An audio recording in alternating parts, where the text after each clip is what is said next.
Hi Create-tives! Welcome to the family! I am excited that you are here. On my channel, I post content to help people get to the better versions of themselves. If that sounds like something that you are here for, please hit the subscribe button.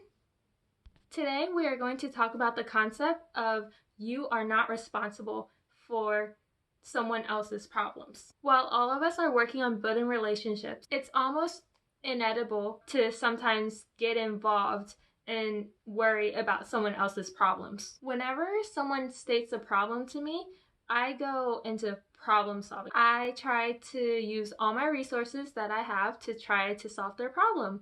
And sometimes that's not what they need. So today I compiled a list of whys to help you figure out if and when to state your problem because you are feeling uncomfortable in a certain situation. The reason why the title is You Are Not Responsible for Other People's Problems, it's because if you are uncomfortable with something, then you should address it.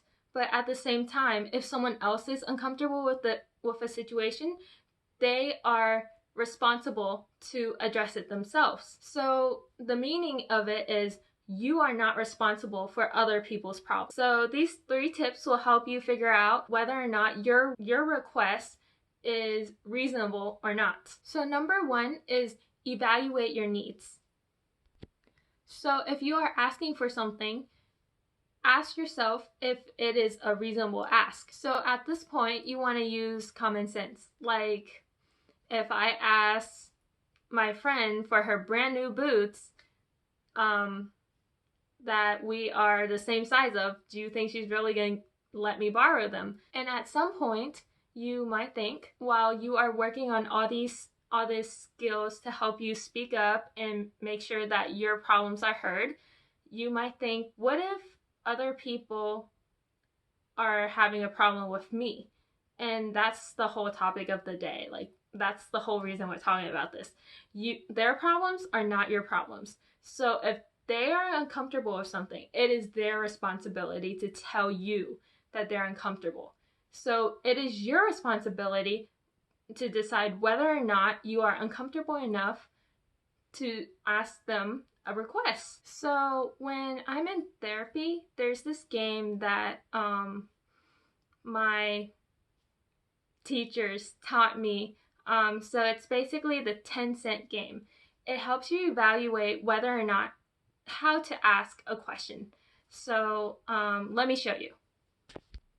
So right now I have like a ton of stuff in front of me, but I wanted to explain to you the 10-cent game. So when we did this in our DBT like gathering, we came up with like these cards. They have like 10 on it for 10 cents. So we would just like put one down for each one we thought was unreasonable. So basically what happens is in this sheet of paper, I will take a picture of it and put it on the screen. You're supposed to put 10 cents down whenever someone is like whenever these questions present themselves. So I'm gonna go down the list. So is this person able to do or give what I want? Is my friend able to give me her boots? Yes. So 10 cents for me.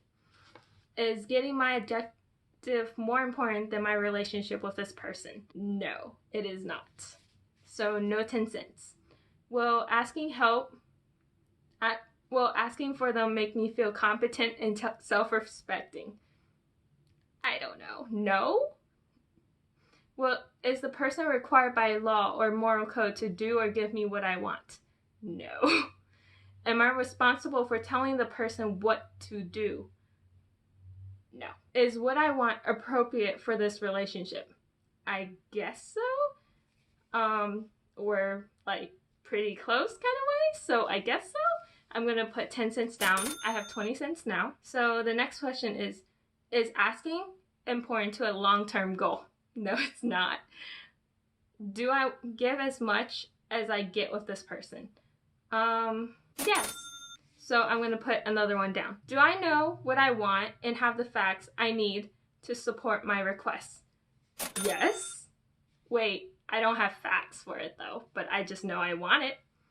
So another one. Is this a good time to ask? Yeah. So now I have just finished the decide how strongly to ask for something. So I'm going to count out my cards.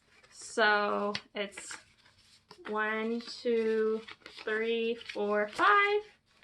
So that's 5 cards. And then for the asking sheets, I have this. So I will take a picture of it and show you guys on the screen. So basically for 0 to 10 cents, don't ask, don't hint.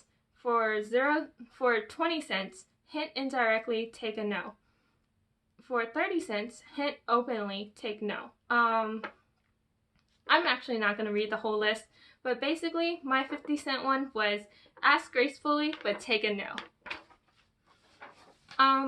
I really like this game because I sometimes have a really hard time asking people for stuff, and just like having something to help me ask, to like decide whether or not like this is a good ask is like so helpful for me. And so like all these questions, they're so thought out. Like, is this person able to give or do what I want? I don't know. Like all 10 of these questions are just like, wow, they're valid questions to ask.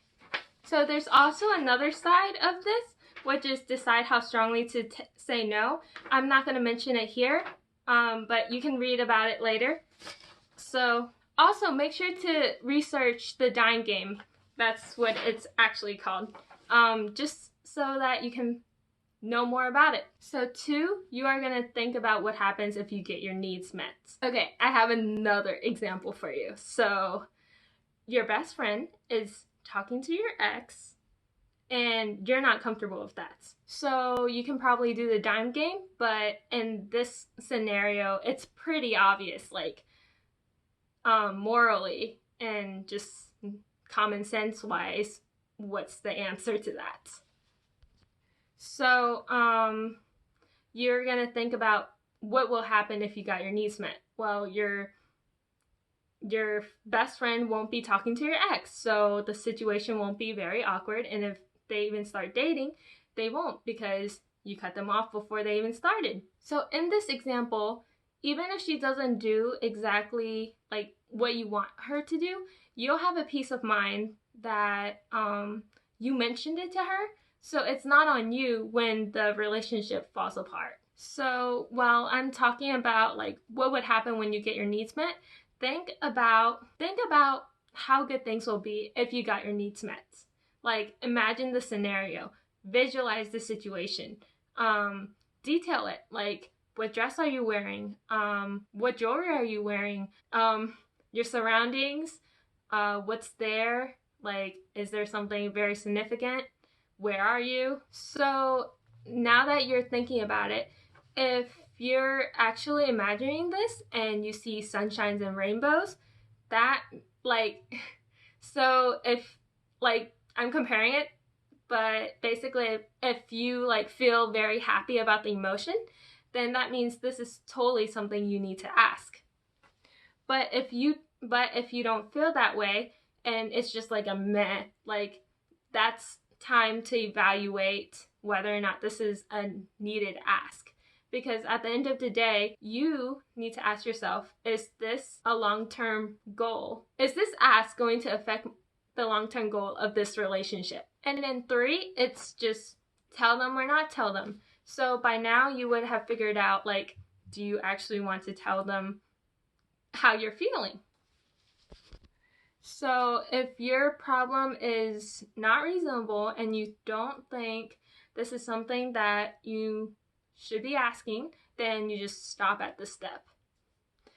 But if you think your problem is reasonable, let's keep going. If you think your problem is reasonable, then keep asking. And there's also a DBT way to ask it. It's called Dear Man. I went over it with that video, so go watch it if you want to learn Dear Man. Hey Create-tives! Thank you for watching till the end. It really helps me understand whether or not this is content you really want to hear. But I would like to hear your comment. Like, what did you think could have been better? And, like, what do you want to hear me talk about next? Also, don't forget to hit the subscribe button. I'll see you next time, Create-tives.